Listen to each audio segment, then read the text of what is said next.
CBN Saúde. Oferecimento Harimed, produtos médicos e hospitalares.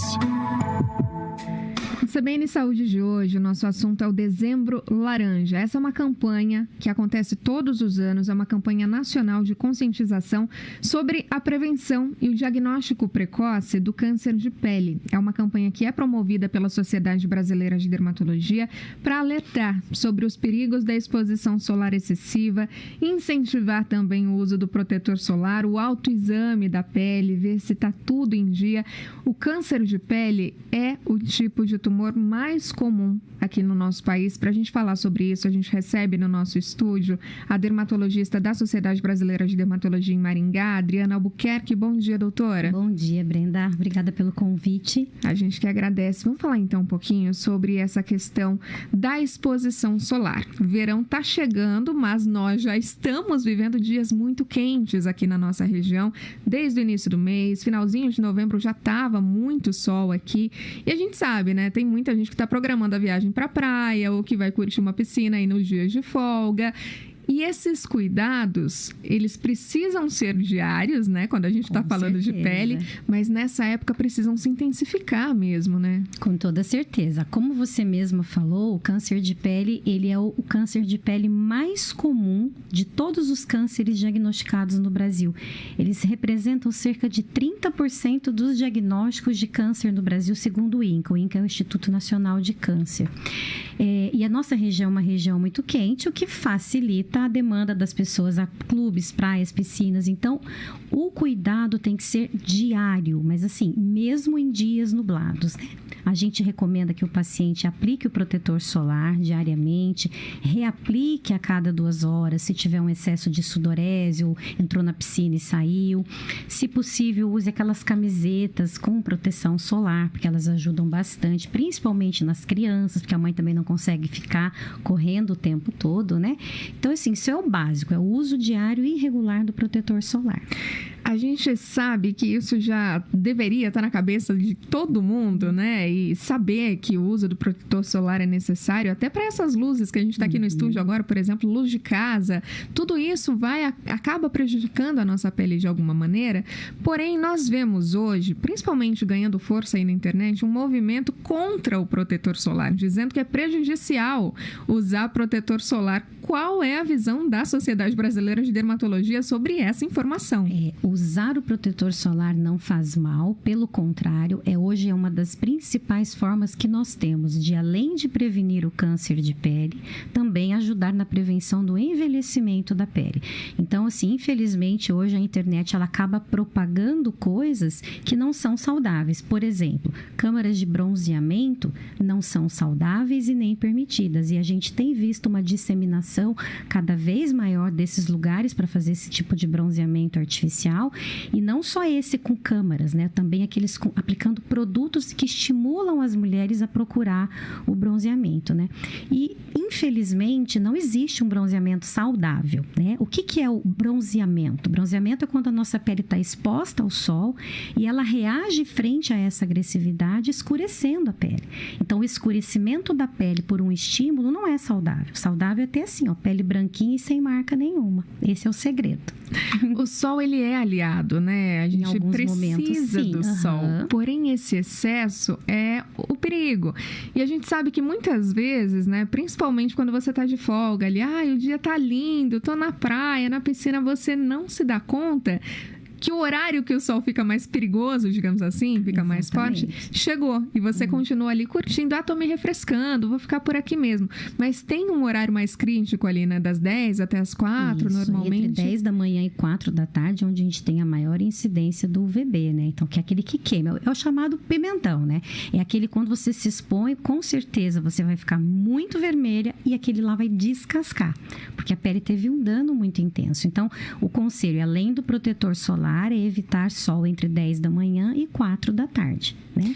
A gente tem também alguns aliados e esses conselhos parecem tão simples, né? Então, usar chapéu, reaplicar o protetor solar, como você disse, colocar essas roupas, né? Que hoje já tem a proteção contra raios ultravioleta. Solar, exatamente. Sombrinha. Então, temos esses aliados e parecem realmente cuidados simples. Porém, o que a gente vê nos números é que muita gente ainda não segue.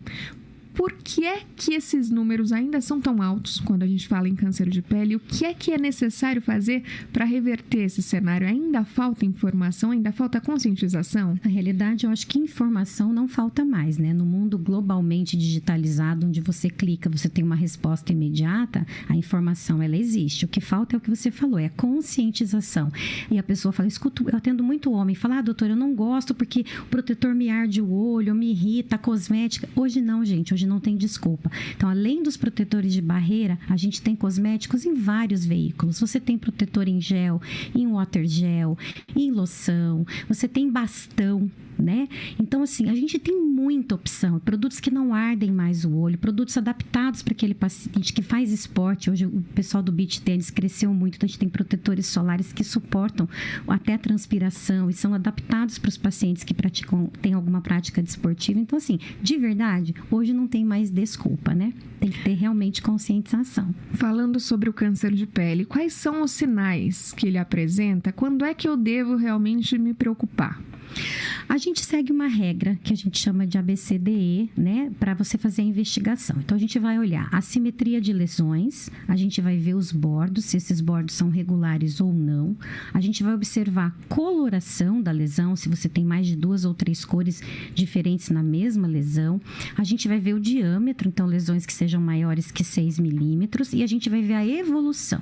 Então, o que o paciente precisa observar? Ele tem que observar pintas novas, que não cicatrizam, que beliscam, que mordiscam, que tem coloração diferente ou que mudaram o aspecto.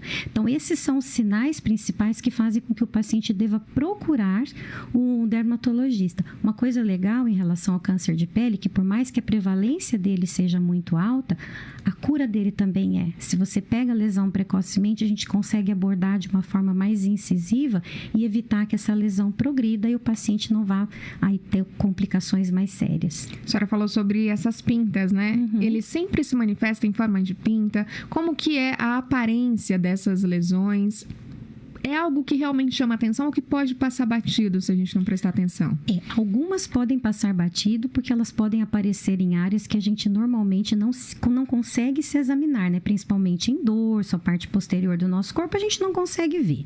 Mas o paciente, quando ele chega no consultório, ele é clássico. Doutora, olha, eu tô com essa lesão que parece meio cascuda. Olha, eu passo a toalha, ela sangra. Apareceu uma aqui na ponta do meu nariz, na orelha. Então, assim, o paciente consegue detectar alguns tipos. Os outros que estão em lugares que são em forma de placa ou que tem coloração diferente, às vezes até ausência de coloração, só através do exame físico mesmo e de alguns recursos tecnológicos que a gente dispõe hoje em consultório que ajudam muito no diagnóstico. A gente fala muito sobre o sol, porque sim, essa influência é muito grande. Queria que a senhora detalhasse, né? Quão perigoso é se expor ao sol sem essa proteção. Muitas vezes, a gente está falando aqui de folga, de lazer, mas tem gente que trabalha no sol, né? Então, que essa exposição é corriqueira, é recorrente. Então, qual é o fator agravante que tem essa exposição e quais são os outros fatores que podem levar ao câncer de pele? Aqui na nossa região, a gente observa principalmente o fototipo, né? Então, são os pacientes de pele clara, olhos claros, cabelos claros, paciente com história de aqueles queimados recorrentes. Vou para o Porto Rico, toma aquele torrão, mas isso com uma recorrência. Os pacientes, os trabalhadores, a nossa região é uma região agrícola, né? Então, os pacientes que estão ali no campo ou cuidando do gado. Então, a gente sabe que o câncer ele tem uma incidência maior na região sul, sudeste e centro-oeste, onde tem a prevalência desses trabalhadores da construção civil, né? Mas, mais uma vez, eu digo para você, A prevenção é extremamente fácil. Hoje as empresas até fornecem como EPIs, né? O pessoal da prefeitura eu sei que tem, que eu atendo bastante, que eles recebem um protetor solar. Mas assim, tem que usar. A questão não é o receber. Eu sempre falo, a tecnologia evoluiu muito, mas não existe um protetor que se auto-aplica. O paciente tem que ir lá, ele tem que fazer esse cuidado. Assim como ele escova os dentes diariamente, ele precisa usar o protetor solar. E em quantidades corretas, porque também não adianta passar uma ponta de dedo, né? A gente sabe que para a região do rosto, o ideal é usar uma colherzinha de chá e para as áreas corporais o equivalente a uma colher de sobremesa em cada aplicação. Esse é o segredo. Essa iniciativa precisa acontecer, esse hábito precisa ser construído, né? Quanto diminui a minha chance de ter câncer de pele se eu realmente tomo esse cuidado todos os dias? Diminui muito. Com certeza acima de 70%, 80%, com toda certeza, porque também tem os fatores genéticos, né? Eu, por exemplo, eu tive um avô, não cheguei a conhecê-lo, mas ele perdeu a vida para o câncer de pele, o melanoma, né? Antigamente não existia todo esse cuidado, toda essa orientação e o tumor nele foi mortal. Então, eu me cuido pela minha genética. Então, o meu cuidado tem a ver também com a minha história familiar. Mas o cuidado é tudo, né? Então, a gente tem que... Hoje mesmo eu fiz um exame, antes de vir para cá, de todas as minhas lesões e tá tudo bem, graças a Deus. E quando a gente fala em cuidado, então o primeiro passo realmente é essa prevenção, mas notei ali, de repente, uma pinta, uma mancha, algo que não estava ali, ou que está me incomodando, está coçando, está ardendo, sangra, né? Fiz essa primeira leitura, marquei com o dermatologista. Como é feito esse tratamento? Como é o encaminhamento? Como eu consigo correr atrás ali, então, dessa cura? Na realidade, o primeiro procedimento que a gente vai fazer é a consulta física, onde através de recursos, como eu te falei, tecnológicos, hoje a gente tem dermatoscopia digital, né, que a gente consegue examinar a lesão com um tamanho melhor, né? Definido isso, a gente vai marcar o que a gente chama de biópsia. Então, a gente vai retirar essa lesão através de um procedimento cirúrgico, encaminhar essa lesão para uma análise anatomopatológica e aí definirmos se vamos precisar complementar o tratamento ou não. Na maioria das vezes, principalmente no carcinoma baso e no espino celular, a remoção cirúrgica com margens de segurança já é curativa. Se a gente vem com um diagnóstico um pouquinho mais grave, que é o melanoma, que é esse tumor que representa apenas 3% dos tumores de pele, esse tumor a gente tem que ter um cuidado maior e às vezes a gente vai precisar do apoio de uma equipe de oncologia para levar esse paciente adiante e seguir no controle dele.